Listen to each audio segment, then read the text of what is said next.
Alright, hey there minions. We're continuing on with Endling the Last. Remember, we're in part 1, and we're starting chapter 3, the boat. I emerged from the towering wood onto a winding pathway.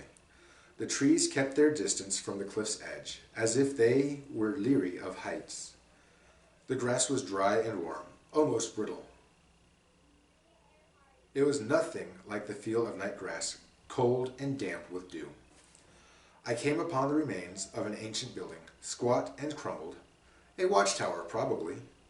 Dalentor had taught us a bit about human dwellings. Some were remarkable, he said, and some were remarkably ugly.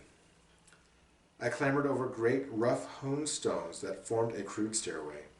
At the top I stood in an ivy-laced gap that was no doubt once used by archers.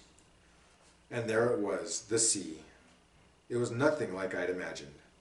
This was not a placid, rippling lake, not a busy, musical stream.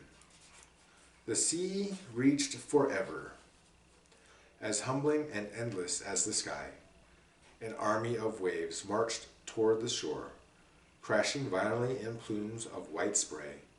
Black rocks veined with silver, the ones I'd heard called shark's teeth, pierced the water's edge like glistening swords. The rush and rumble of the surf was deafening.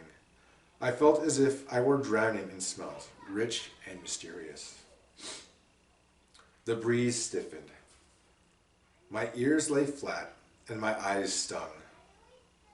I looked to the sky and saw an advancing wall of iron-gray clouds. A storm was coming. To my right, a cliff curved in a great arc. Nothing but jagged stone besieged by relentless waves. To my left, the arc ended in a jutting finger of rock. At the very edge of that sloping peninsula stood a gnarled, leafless tree. Only then did I spot the rowboat and its lone occupant. It wasn't much to look at, more toy than boat, bobbing on the gray-green swells. Each surge brought it nearer to the cliffs. If it hit when it hit, it would be smashed to kindling instantly.